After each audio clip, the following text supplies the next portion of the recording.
Hello, everyone. On behalf of the Garcia family, thank you for coming to my brother Steve's services. For those of you that don't know me, my name is Arnold Garcia. I'm Steve's oldest brother. Steve, my brother Rick, and I were really close. I want to talk about my brother a little bit and fill you in on the way he lived his life. As the deacon said, he cared immensely about his family. He cared a lot about his friends too. But he did things on his own terms and lived the simple life, and I'll refer to that throughout my speech here. When Steve and I were little kids, we would sleep in our hallway on the floor on Ruth Street together, right next to the heater. I know, real safe, right? Blankets and fire from wall heaters, probably not a good match. I don't know, Mom, you can tell me about texting and driving, but what about that? But you know, we survived. It was the 70s and we seemed to get through a lot of things. But we would talk forever, or it seemed like forever. And we would just look at the flame in the heater until one of us fell asleep. And the one that didn't, was the smart one, would say, "Screw the floor, I'm going to bed." That was usually him.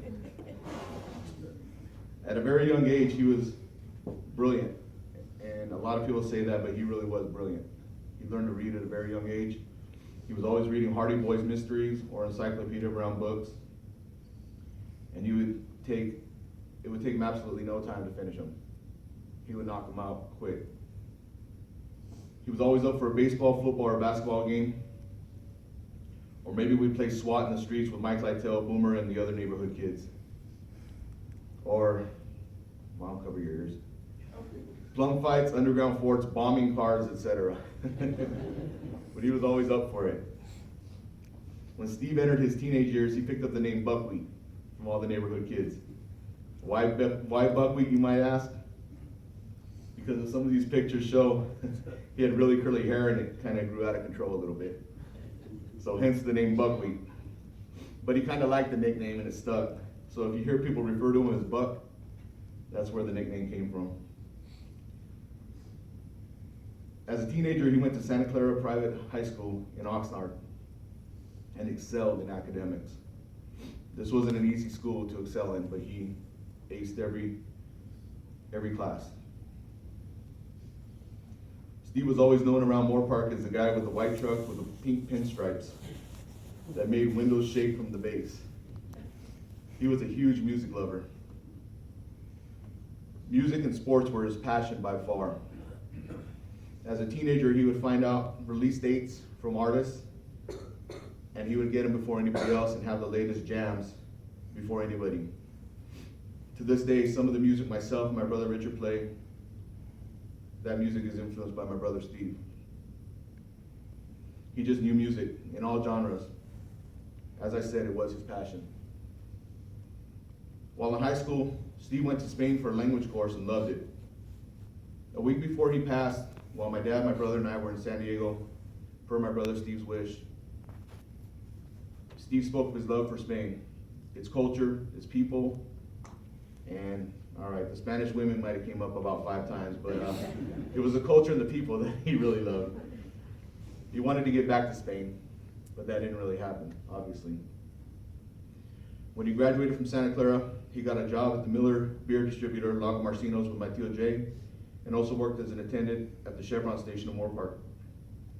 This is a kid that could have gone to any university and excelled, but once again, he chose that simple life. My brother's work ethic followed that of my father.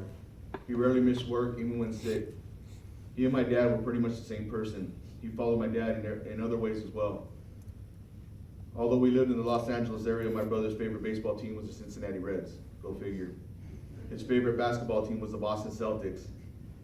I often had to take his temperature to see if he was feeling okay because these were 2 teams I really didn't like, especially the Celtics in the 80s, because we're Laker fans.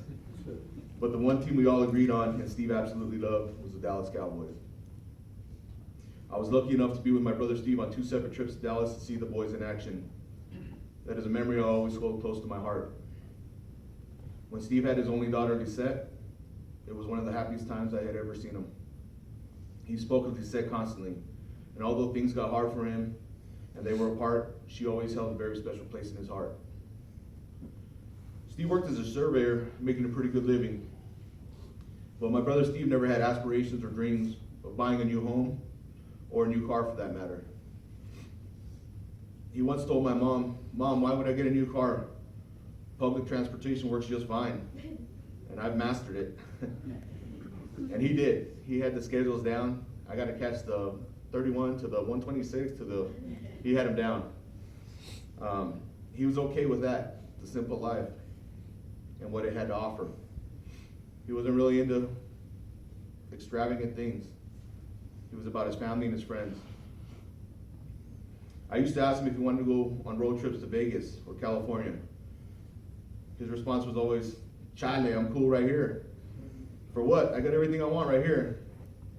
And he was right, because all he needed, he had a couple beers, a parlay, and he was happy. I would invite him to go to dinner or just hang out. He would respond with, "Let's just go grab a pizza and a pitcher." So it's fitting that we went to pizza last night, because that was his favorite food. But that was him, the simple life. He loved his sports betting, and I don't think he ever had a losing ticket. And if he did, you wouldn't know about it. We only heard about the winners. And God forbid you had the Steelers and he had the Giants, because he would let you know that you had no chance. And I'll quote him, "Might as well throw your ticket away, Presh. Giants are my best pick." 8 times out of 10, he was right. He had a fondness of the horse races too. Him and I were at the track pretty much every other weekend when we were kids. And we knew what an exacta was at the tender ages of 5 and 7 years old. But like my dad, he became good at reading the workouts and picking the horses. John, I tell you're part to blame on that too. My deal, George. He became really good at picking the horses. He also had a passion for NASCAR. I have no clue where the NASCAR came from. It's like the redneck was instilled in him from an alien source or something. NASCAR, chewing tobacco, and country music are things he liked. But we still loved him. And he pretty much marched to the beat of his own drum, so he didn't care if we liked it or not. He wasn't trying to impress me, my family, or anyone. Steve was Steve. I received a call from him on Tuesday, August 11th, that there was a good chance he had early stages of cancer on his liver and pancreas. Little did I realize in 3 weeks my brother would be gone and out of my life forever. We did a lot of talking within those 3 weeks, and he told me specifically, "Bro, don't be sad. It is what it is, and I'm prepared for whatever happens." He also said that when the time comes, don't be sad, Presh. Just remember the good times. And I promise you, we had a lot of those. I just thought, for once in my life, I'm not going to be able to protect you. My little brother, I can't go kick someone's ass for you, for messing with you, for picking on you. My brother was our world. He was everything. And the pain has been unbearable at times. And I'm sorry, little bro, you're stronger than me at this time. You were stronger than me when you were going through everything. And he really was. I don't think I ever saw him shed a tear. He never complained. He never complained about cancer choosing him or had a poor me attitude. He was the strongest one out of everyone. And I want everyone to know that his last breath, he was surrounded by his family, and it was extremely peaceful. And that gives us a little bit of comfort during a hard time. My brother Tim, myself, my mom, my tia Irma were by his side when he passed, along with the nurse from the hospice.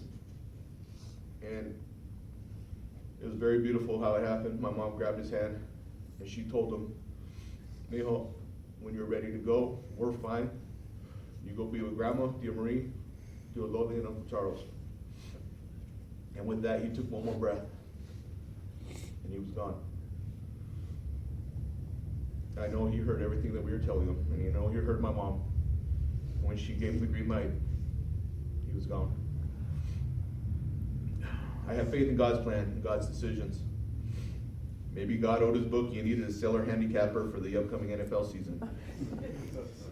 I absolutely have no doubt in my mind that my brother is in the Lord's kingdom having a couple beers with my Tia Loli, my Uncle Charles, eating my grandmother Mary's tortillas with butter, and having a laugh with my Tia Marie.